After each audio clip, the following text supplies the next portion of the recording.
take a look at this. Everything is popped out and turned green. Oh, a little windy today though. My truck is back in the shop. It's okay. It happens. Alternator problems and air conditioning conked out. We're gonna need that. It was 100 degrees Fahrenheit here yesterday, and it's supposed to be that again today, 35 Celsius. We're gonna need that air conditioning.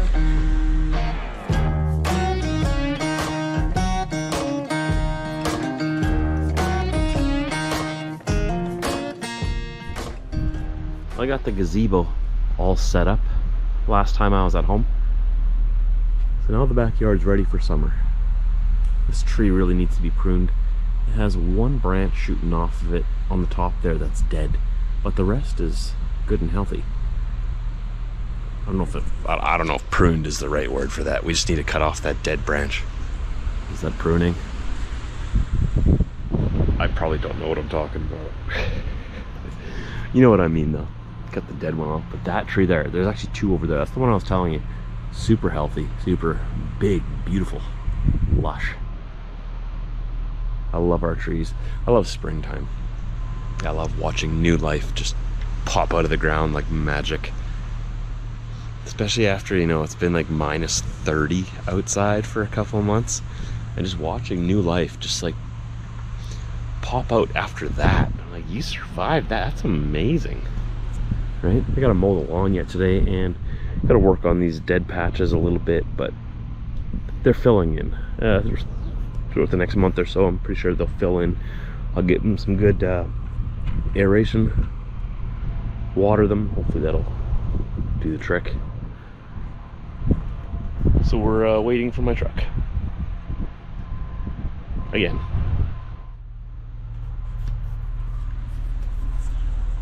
I almost got another dog yesterday. Almost. It was a 1-year-old female golden retriever. That close. But it didn't feel right in the morning yet. I don't think I'm quite ready yet. But sort of looking around for a good companion dog for me on the road. And I'm in no rush really.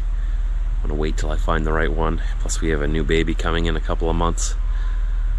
But the dog we do get needs to be over 6 months old, because in order to cross the border now, taking dogs into the US, the rules have changed.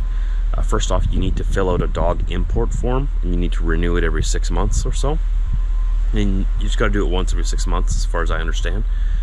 And also, they have to be at least 6 months old and have all of their shots up to date, be microchipped. I think that's the main things for crossing with a dog from Canada into the US. So the dog I get can't be a puppy. It's got to be at least 6 months old, which is okay, because then, you know, they're past that potty training phase. So what we'll probably do is wait until we're ready after the baby's born, and start searching around for rescues. There's a lot of dogs in rescues, like Humane Society and others around here, that need a good home, that are already a little grown up already, and that were either abandoned or, you know, circumstances led them to being in a shelter. So I'm sure we can find the right partner in there somewhere. We'll worry about that in the future. But we almost had one yesterday. Almost came home with another dog. Not quite. How you felt about that? I think it would have been nice to have a girl around, a nice sister. I've never had a sister pup before. I know, we've always had boy dogs, right? Never had girl dogs. Actually, no, that's not true. We had Mitzi. That was a girl dog, but I haven't myself like had one. Diesel was always a boy that I had in the truck, so we'll see. Let's see what happens. What do you think? Yeah, you do what you want, big guy. Just feed me.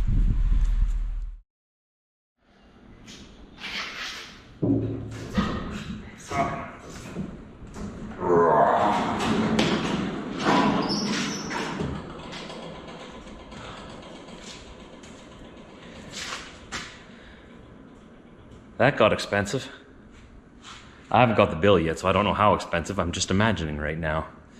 Big numbers, yay. So, what we got here is a new air conditioning compressor, and we've got a new alternator. I told them to put the biggest, most bad alternator on there they could find, because I want to be able to cook food in my truck, and I've been having problems with my alternator not cooperating. It was on its way out. They had warned me a long time ago already that I need to, well, not a long time, about a month or two ago, saying that my alternator was on the way out, that I should probably, you know, look into replacing it soon, and here we are. It's replaced. I'm just glad I didn't have to tow it. We got it back to the shop. They fixed it up. They got me in right away. It's got me out within almost pretty much 24 hours, a little bit more. Just over 24 hours, and thank God.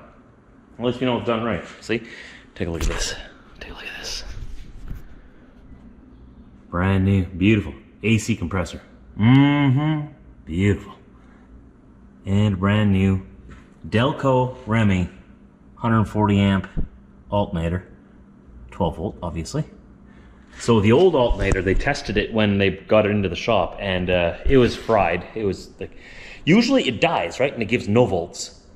My old one was shooting off 20 volts into a 12 volt system. So that's not good. That's not good at all. So good thing we got it here. No damage was done. Nothing happened. It was all good. Got her fixed up, and now we're ready to hit the road again. So let's go. Let's go pick up Mac.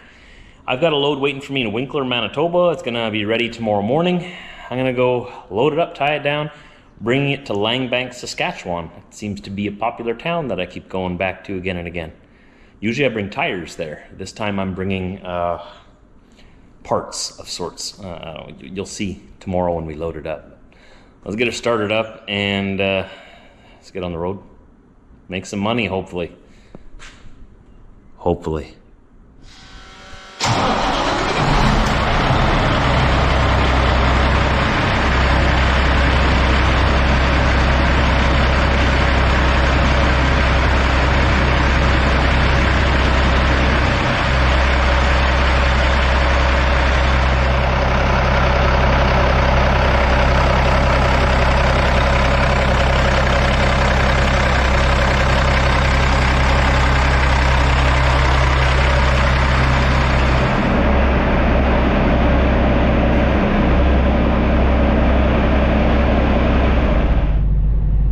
If I had hair, it would be flowing in the breeze right now, the air conditioning breeze.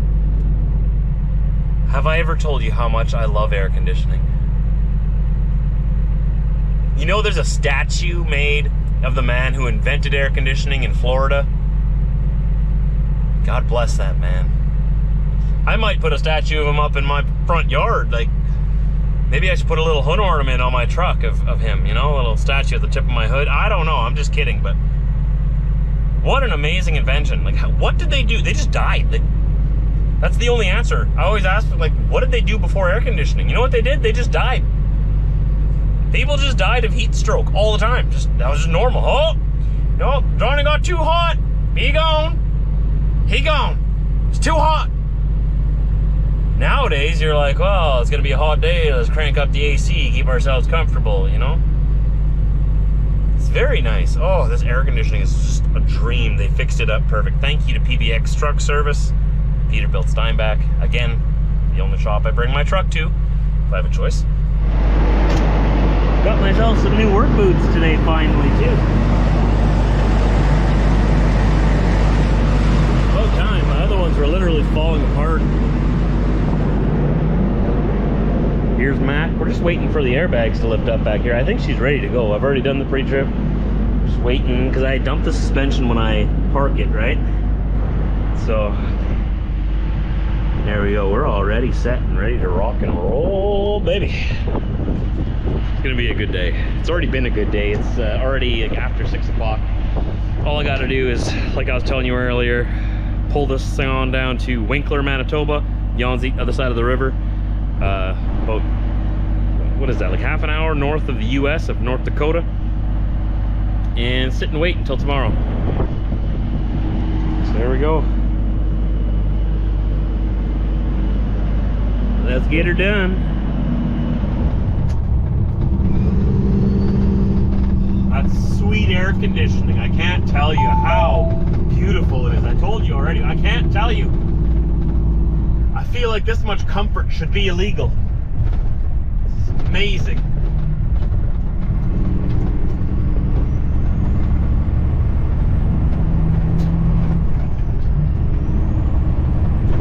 You're probably wondering, don't you have air conditioning in your home? Well, of course we do. We live in North America. Everyone has air conditioning. That's why when you don't have it for one day, you feel like you're gonna die.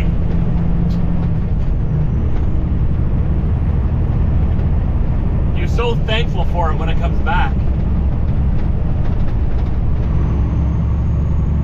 Here in Winkler, I'm gonna fill up my tanks today, so I don't have to do it tomorrow. I have some extra time now. I've only got to be like right down the street here in 13 hours.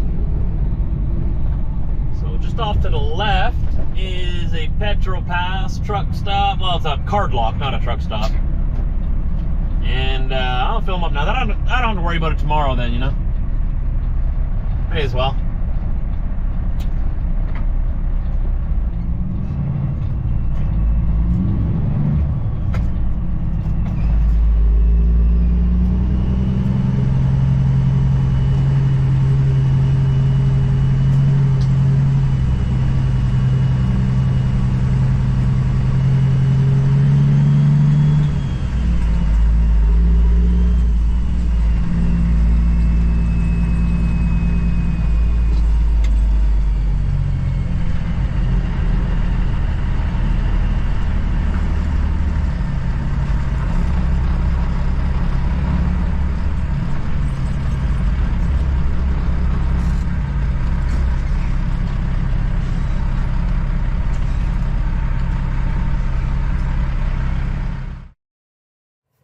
So let's hope that our wheels are actually rolling now, that for real, that we're gonna keep them rolling.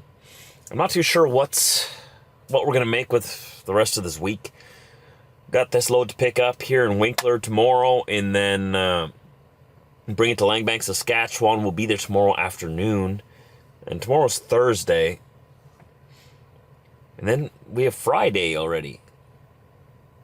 I mean, I could go pick up a load, possibly, to deliver somewhere Monday. But there's not usually a lot going on later in the week, especially, like I've said before, when I'm sort of jumping into it midweek. Everyone else has sort of had their whole week planned out already, and I'm just coming in right in the middle of the week. I sort of get whatever's left over. And that's no one's fault, but, you know, just the truck needs to be fixed every now and then. It is an old truck. But she's still doing well. I mean, these things happen, and it's still cheaper than a truck payment. Fixing these things and all of these expenses I've had and time off and lost revenue, still cheaper than buying a new truck. Isn't that crazy, though? Like, these new trucks are so overpriced and over-engineered that regular owner-operators have been priced out of the market. Like, it's you can't afford these things. $5,000 a month for a new truck? Like, over $300,000 for some of these new trucks? Like, in Canadian, over $200,000 American? Like, and you know what's so expensive about it? You know, you're getting me into a rant here. All of these sensors and gizmos and gadgets and technologies and safety features and lane avoidance and obstacle avoidance, you know what I mean, like lane departure sensors and automatic braking and this and that and all these safety features that are being mandated and regulated by our federal governments that these new trucks have to have, but guess who's paying for it? We are. The government's not paying for it. They're mandating all these fancy, expensive things to get put into these trucks, not to mention we're not even talking about emissions yet. That's a whole different topic on its own. All that garbage doesn't do hardly anything, but it costs compared to the costs. Like, sure, it makes it a little bit better, but the costs of it make it unaffordable. Like, why do you think the price of food is rising so much? It doesn't just have to do with failed policies of federal government. That's not the only reason, though that does play a big part up here in Canada. But it's also the cost of transportation is soared through the roof because you need food on your table, right? The food needs to get to the supermarket by truck. It needs to get from the farm to the manufacturer by truck. Well, they're taxing the fuel, making it so expensive to operate these things just with the fuel. And then every company's got to buy these trucks that are so expensive. We've got to pay for those things. So we have to raise the price of transport, which in turn raises the price of the food on the grocery shelves, your clothes at stores, everything in Walmart. Everything in Walmart's been brought there by a truck, right? Most of them have been brought here from overseas by big diesel engines on these big ships and stuff. And people think that the price of fuel and the price of operation and the price of these new vehicles and all these new safety sensors aren't going to affect things. It's frustrating as a truck driver to just watch them destroy the industry with regulation. And then it's painful to watch the rest of society wonder why everything's getting so expensive. And we have the answers. But, nobody listens to us because we're just truck drivers. You're just a trucker. Like, anywhere online, mostly when I talk, because my name's Trucker Josh online, right? And if I comment on anything, like a serious, educated comment on anything, people will look at my name as Trucker Josh and completely dismiss anything I have to say. Because, he's just a trucker. He doesn't know anything. Ivory elites, man. But, we know a few things. We know about transportation. We know how an economy is run and how much it costs to move things. A lot of people don't. And so, anyways, the whole point of this rant was that, it's expensive to keep this truck maintained. It's very expensive. Profit margins are very thin. Very, very thin. But it's something that I love to do. This is my passion. But, expensive months like this happen, and it's still cheaper than buying a new truck, believe it or not. Quite a bit cheaper, like a lot cheaper. I can rebuild this truck, top to bottom, side to side, front to back. Have a brand new truck right here. Rebuild the engine, put a new engine in there for half the price. Just about half the price of a new truck. So then I look at all these guys buying these brand spanking new trucks, and I always wonder, why? Well, if you buy an older truck and just completely refurbish it and rebuild it, it's cheaper. And you don't have any of that new technology junk in there that only makes it more expensive. And the thing about this new technology, excuse me, still trying to get rid of this cough. When you put this new technology in these trucks, every piece of technology, every sensor, every little gizmo gadget, every light, every beeper, every lane avoidance, and all these fancy things that they brag and brag and brag about. Like, look at what our truck has. It has this high of a safety rating because of this X, Y, and Z. Look at what we added to our trucks to make it safer.